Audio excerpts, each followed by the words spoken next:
Good day, I am Alfred Schutz, an Austrian-American sociologist and philosopher best known for founding Phenomenological Sociology. My work bridges the gap between individual consciousness and the structures of society. Influenced deeply by Edmund Husserl's Phenomenology and Max Weber's Sociology, I ask not just how society works, but how people experience and give meaning to the world around them. I believe that reality is not simply out there waiting to be discovered. It is created and maintained by our shared everyday actions, assumptions, and interpretations. Welcome to Socio-Exploration. Let me take you on a journey through my intellectual world. A world where experience, meaning, and intersubjectivity form the very foundation of social life. I was born on April 13th, 1899, in Vienna, Austria, a cultural and intellectual hub in the heart of Central Europe. I began my formal studies in law and economics, a conventional path for many of my generation. However, my intellectual curiosity led me far beyond technical subjects. I soon encountered the writings of Edmund Husserl, the founder of Phenomenology, whose exploration of consciousness and experience captivated me. At the same time, I was drawn to Max Weber's ideas on social action and the role of meaning in human behavior.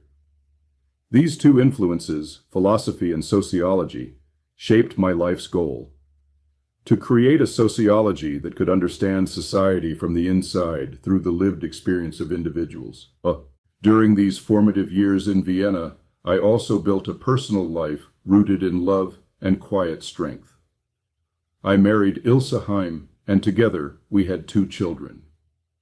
Our family shared in the rich intellectual and cultural life of pre-war Austria, surrounded by music, literature, and critical thought. As my academic interests deepened, my family became a grounding presence, a private sphere of warmth and resilience amidst the growing instability in Europe. The rise of Nazism and fascism in the late 1930s forced me and my family into a painful decision. As anti-Semitic laws spread and intellectual freedom came under attack, we left Austria in 1939, seeking refuge in the United States. It was a moment of profound personal and professional rupture. I left behind my homeland, my language, and the intellectual circles that had nurtured me. But I carried with me the philosophical traditions and the spirit of inquiry that had always guided my thinking. In New York, I joined the faculty of the New School for Social Research, an institution known for welcoming exiled European thinkers. There, I continued my project of phenomenological sociology, blending continental philosophy with American social science.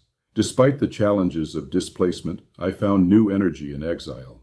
My teaching and writing flourished, and I developed ideas that would later influence entire generations of sociologists and philosophers. Until my death on May 20th, 1959, I remained dedicated to understanding how people construct and interpret the social world. I focused on the life world, Lebenswelt, the realm of everyday experience that gives meaning to society. My work explored how individuals make sense of their world through language, typifications, and shared understandings. In the final chapter of my earthly journey, I passed away in New York City, far from my birthplace in Vienna, but close to the intellectual community that had embraced my ideas. My death came quietly, much like the exile I had lived in. A thinker displaced by the storms of history, yet deeply rooted in the pursuit of meaning. I was laid to rest at Ferncliff Cemetery in Hartsdale, New York. Though far from the landscapes of my youth, I found my final resting place in a land where I had continued my work, taught, and inspired others. Though my life was marked by upheaval and quiet exile, I left behind a body of work that reshaped the way we think about consciousness, meaning, and the social fabric. Today, my influence continues to guide interpretive sociology, ethnomethodology, and symbolic interactionism, as well as broader discussions on the social construction of reality. In death, as in life, I remain a witness to how human beings create meaning, together.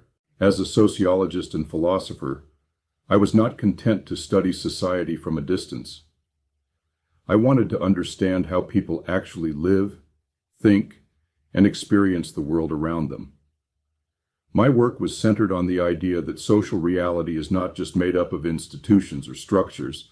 It is built every day by human consciousness, interaction, and meaning. By combining phenomenology with sociology, I developed a framework to explore how people make sense of their lives, how they share that sense with others, and how those shared meanings become the foundation of society itself. Let me walk you through the core ideas that shaped my contribution to modern social thought. 1. Phenomenological sociology. I developed a new kind of sociology by bridging Edmund Husserl's phenomenology, the philosophical study of consciousness and lived experience, with Max Weber's interpretive sociology, Verstehende Soziologie, which focuses on understanding the meaning behind human actions.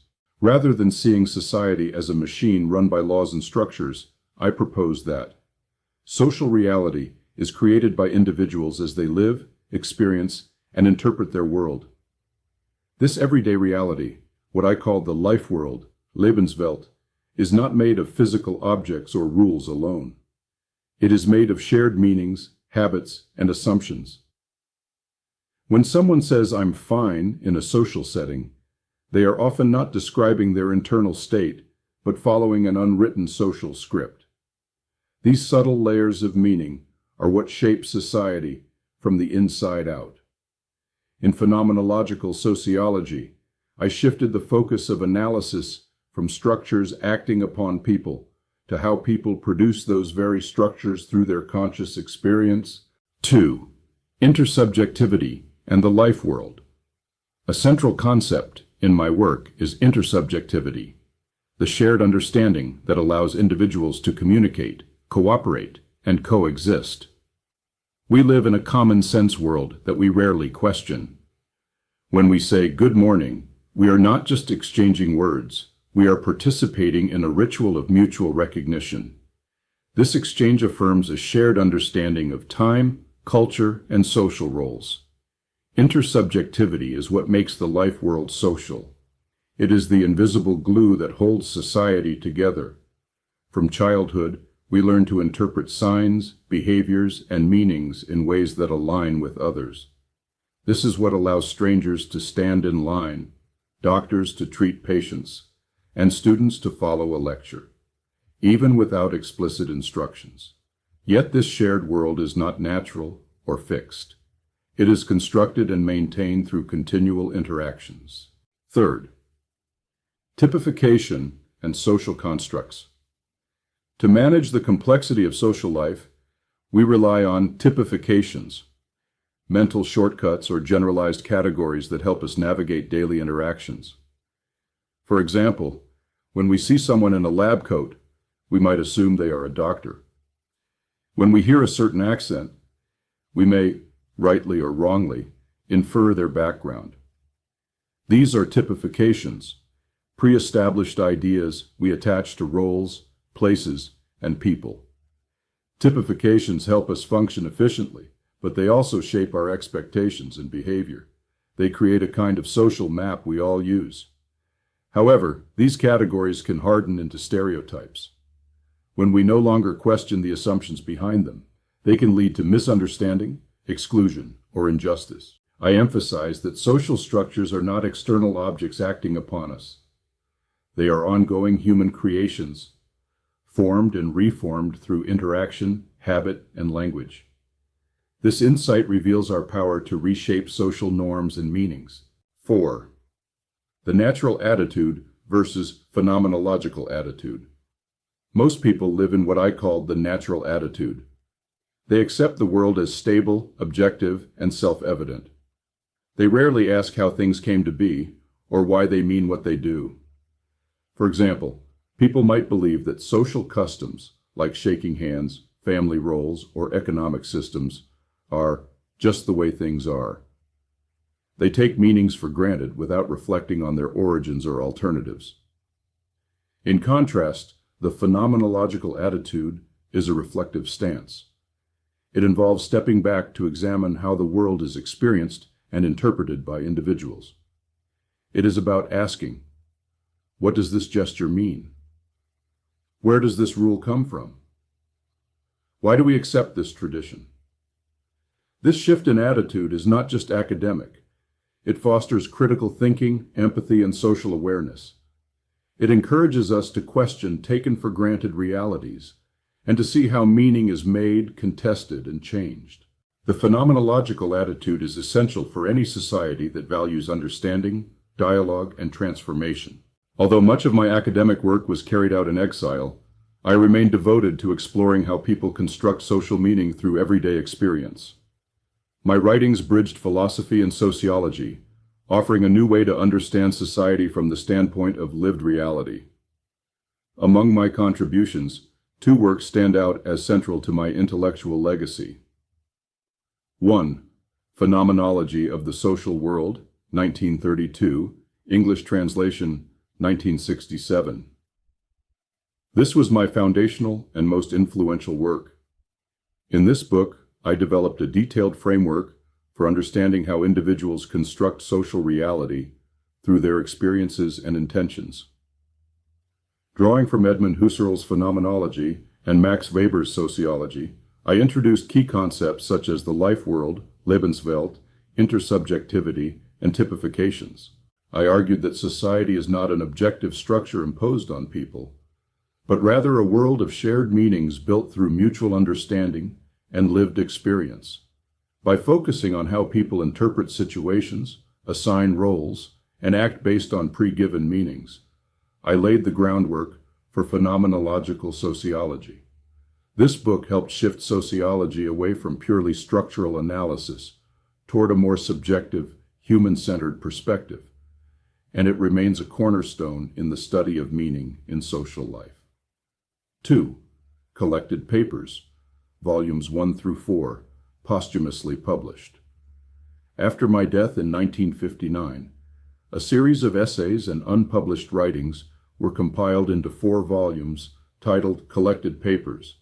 These collections expanded on the core themes of my work and explored new questions about consciousness, social knowledge, symbolic communication, and the role of time and memory in social action.